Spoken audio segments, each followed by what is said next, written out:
Salut tout le monde, j'espère que vous allez bien. La semaine prochaine, je serai en vacances. Du coup, la prochaine vidéo ira à celle d'après. De toute façon, même si je voulais, j'ai aucun moyen de faire le montage de mes vidéos. Du coup, c'est pour ça que j'ai préféré publier 2 vidéos à une semaine d'intervalle, puis faire une pause de 2 semaines et revenir avec les batteries chargées. J'espère que l'été commence tout aussi bien pour vous. Il fait beau et c'est bon pour le moral. D'ailleurs, le moral et le mental, c'est un peu le sujet d'aujourd'hui. Le sujet de cette histoire incroyable, mais vraie, qui est digne des meilleurs épisodes de Black Mirror. Du coup, si tu aimes les histoires creepy, mystérieuses, horrifiques et surtout incroyables mais vraies, n'hésite pas à t'abonner car c'est pile ce que je fais. J'adore lire sur ces sujets et vous partager à ma manière les pépites que je découvre. Votre abonnement et votre engagement avec la chaîne m'aident énormément à la référencer et à lui donner plus de visibilité. Et surtout, ça m'encourage personnellement à continuer de poster en sachant que mon contenu vous plaît. Maintenant que c'est dit, il est temps que je vous raconte l'histoire de Michel Cifre, l'homme qui a joué avec le temps. Moi, c'est Gaïa et je vous souhaite la bienvenue dans un nouvel épisode de Horror Gaïa.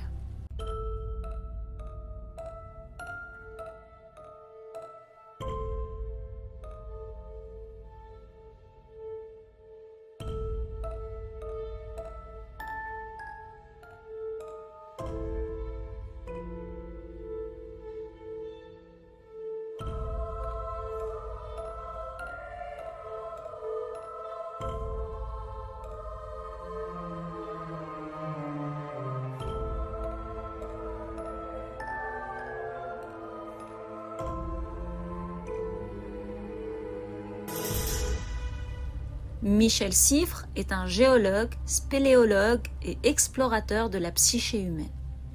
Il est né le 3 janvier 1939 à Nice, en France. Très jeune, il se passionne pour la spéléologie et en 1962, il fonde l'Institut français de spéléologie.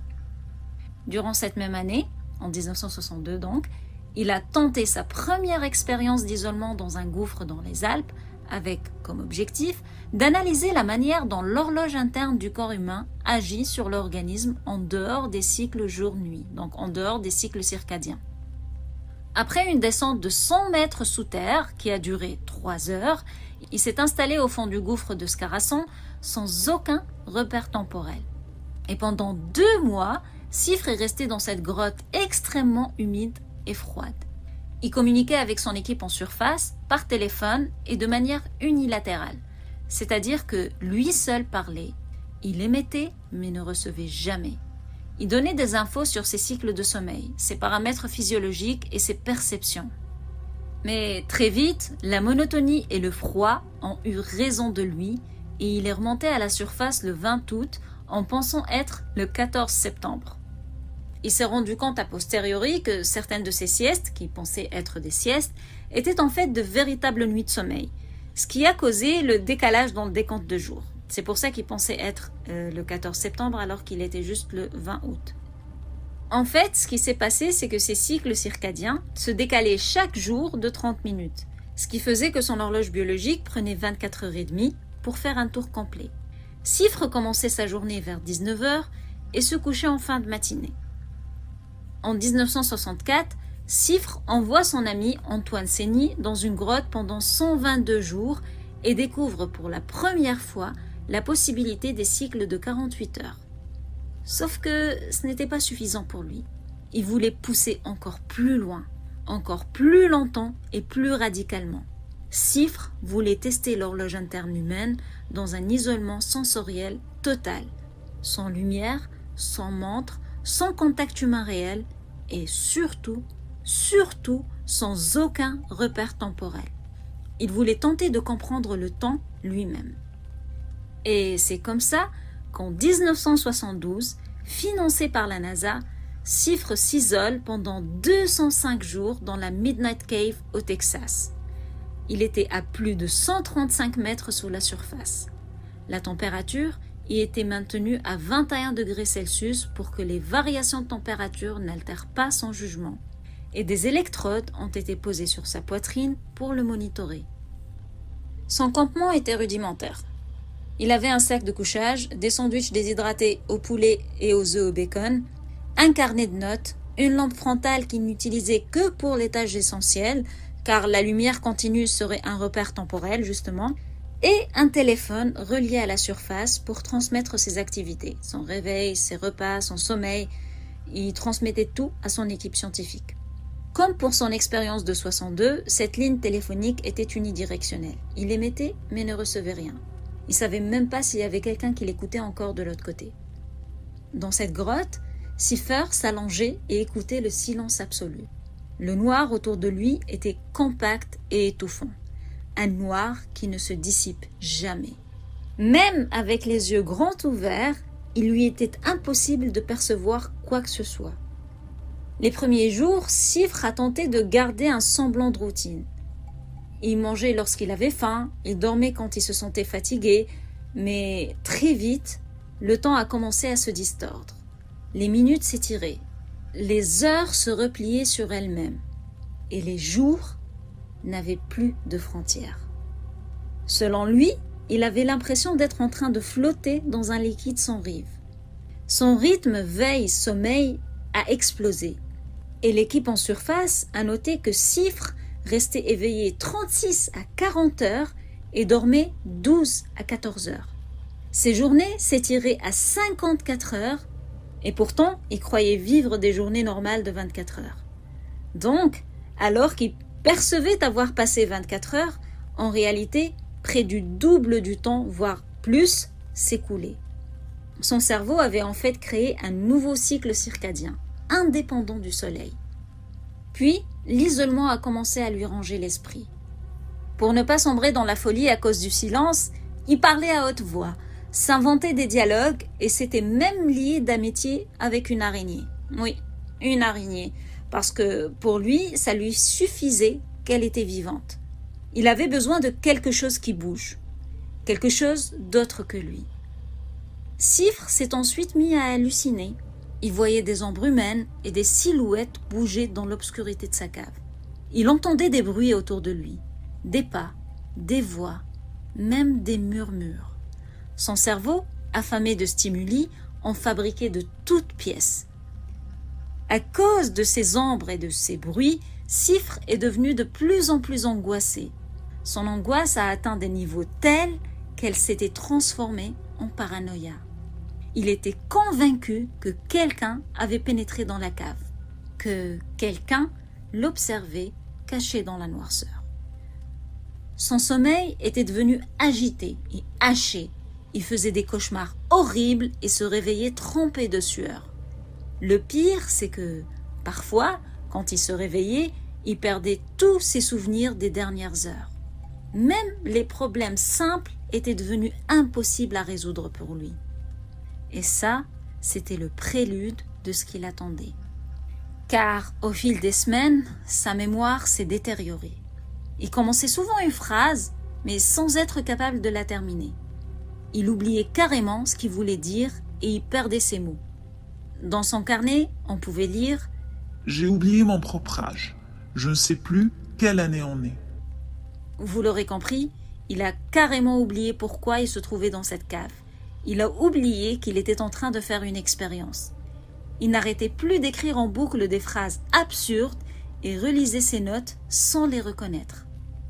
Bien sûr, son humeur était devenue instable, avec des accès d'euphorie suivis de longues descentes dépressives. On pouvait entendre un rire nerveux, solitaire, puis le mutisme suivi du vide. Siffer dit « J'avais l'impression de me désagréger, d'exister sans exister. » Pendant ce temps, son équipe de recherche en surface continuait de noter scrupuleusement et d'analyser ses horaires, ses temps de repos, ses comportements et ses états. Le 13 août 1972, Michel Sifr est enfin sorti de sa cave. Il était pâle, fragile, amaigri et complètement ébloui par la lumière du soleil. Il pensait s'être isolé pour seulement 151 jours. Il y avait un décalage d'un mois entier entre sa perception et la réalité. Sifr a pleuré, non pas de joie, mais de désorientation. Le monde qu'il a retrouvé n'avait plus de contours. Il faudra des mois à Sifr pour se réadapter à la vie en surface et des années pour se libérer des séquelles psychologiques. Pendant longtemps, il souffrira de troubles de la mémoire, d'insomnie sévère et de crises d'angoisse nocturne. Ce que Michel Siffre a accepté de s'infliger à lui-même volontairement est vraiment horrible. Mais le fait est que, grâce à lui, on a découvert que l'être humain n'avait pas besoin du soleil pour réguler son sommeil, mais posséderait une horloge interne autonome au niveau de son hypothalamus qui sera plus tard identifié comme le noyau suprachiasmatique. Aussi, on a noté que, privé de stimuli extérieurs, le cerveau finit par inventer sa propre temporalité. Le hic, c'est que cette temporalité finit inexorablement par dériver. Et on a confirmé que l'isolement sensoriel prolongé altérait les fonctions cognitives, la mémoire, le langage et même la perception de soi. Ces résultats incroyables ont été précurseurs pour plusieurs autres études sur les rythmes circadiens, les effets du confinement dans l'espace, les troubles du sommeil, les conséquences de l'isolement carcéral et l'effet des environnements extrêmes sur la santé mentale. Et si vous pensez que ça ne valait pas la peine et que Michel Siffre a sûrement regretté d'avoir fait cette expérience, vu toutes les séquelles qu'il s'est ramassées avec, eh ben, je vous dirais que vous êtes loin du compte, puisqu'il a fini par recommencer. Oui, en 1999, à l'âge de 60 ans, il s'est isolé à nouveau pendant 2 mois dans une grotte, la grotte de la Clamouze en Hérault. Cette fois, il voulait étudier les effets du temps sur le vieillissement. Il voulait pousser ses limites toujours plus loin, toujours plus seul, toujours à la frontière du réel et du mental. Michel Siffre est décédé le 25 août 2024 à l'âge de 85 ans, laissant derrière lui un héritage inestimable. Au cours de sa vie, Siffre n'a pas seulement exploré des grottes ou des caves, il a exploré le gouffre intérieur du temps psychologique. Et surtout, il nous a appris une chose essentielle. Le temps n'est pas une ligne droite, mais bien un espace mouvant, fragile, que notre esprit construit, déconstruit et parfois même abandonne. Alors dites-moi dans les commentaires, pour vous, si vous seriez prêt, au nom de la science et de la curiosité scientifique, à mener une expérience d'isolement aussi extrême que celle de Siffre et de manière volontaire, je veux dire, sans que personne vous y oblige. Pour ma part, je vais être honnête, je ne serais pas capable de faire ce qu'il a fait et je suis un petit peu mitigée entre le fait de le trouver courageux ou inconscient et limite frappadingue de vouloir s'infliger une telle souffrance psychologique pour la science. D'un autre côté, force est de constater que son expérience a permis une grande avancée scientifique et a permis de comprendre et de découvrir beaucoup de choses sur le fonctionnement du cerveau humain qui reste, disons-le, à ce jour, très très mal compris.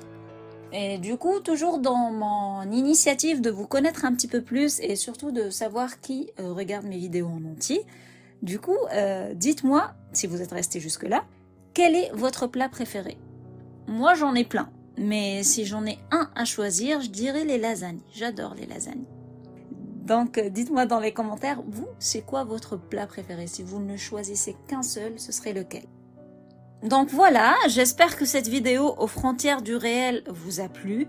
En attendant de vous retrouver dans 2 semaines, j'espère, amusez-vous bien, profitez de la vie, soyez bienveillants et surtout restez safe. Ciao!